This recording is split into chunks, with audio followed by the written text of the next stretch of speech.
News Kannada ವಾಹಿನಿಗೆ ಸ್ವಾಗತ. Rowdyism ವಿರುದ್ಧ ರಣ ಕಹಳೆ ಮುಳುಗಿಸಿದ ಯರಗಟ್ಟಿ ಪಟ್ಟಣದ ಸಾರ್ವಜನಿಕರು.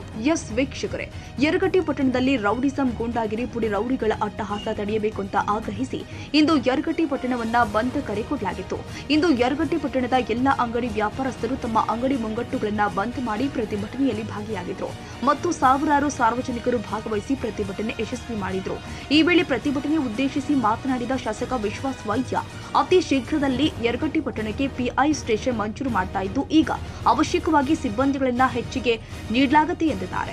ಮತ್ತು ಡಿವೈಎಸ್ಪಿ ಮಡಿವಾಳರ್ ಸರ್ ಮಾತನಾಡಿ 8 ದಿನಗಳ ಕಾಲಾವಕಾಶದಲ್ಲಿ ಸಂಪೂರ್ಣವಾಗಿ ತನಿಖೆ ಮಾಡಿ ತಪ್ಪಿತಸ್ಥರ ವಿರುದ್ಧ ಕ್ರಮ ಕೈಗೊಳ್ಳಲಾಗುತ್ತೆ ಎಂದಿದ್ದಾರೆ. ಈ ವೇಳೆ ಸಂತೋಷ ಹಾದಿಮನಿ, ಅಜಿತ್ ಕುಮಾರ್ ದೇಸಾಯಿ, ಕುಮಾರ್ ಹಿರೇಮಠ, ಸೈಫುಲ್ ಭಗವಾನ್, ನಾಸಿರ್ ಖಾಜಿ, ಸದಾನಂದ ಹಣಬರ್, ಸದಾನಂದ ಪಾಟೀಲ, ಮುತ್ತು ದೇವರೆಡ್ಡಿ, ಮಂಜು ಬಾವಿಹಾಳ್, ಶೇಖರ್ ಹಿಟ್ನಾಳ್, ಪ್ರಮೋದ್ ಬಡಿಗೇರ್ ಸೇರಿದಂತೆ ಅನೇಕರು ಉಪಸ್ಥಿತರಿದ್ದರು. ತಾಜಾ ಸುದ್ದಿಗಾಗಿ ಎಂಟಿವಿ ನ್ಯೂಸ್ 24x7ಗೆ ಸಬ್ಸ್ಕ್ರೈಬ್ ಮಾಡಿ ಮತ್ತು ಬೆಲ್ ಐಕಾನ್ ಅನ್ನು ಒತ್ತಿ. ತಪ್ಪದೇ ಲಿಂಕ್ ಶೇರ್ ಮಾಡಿ.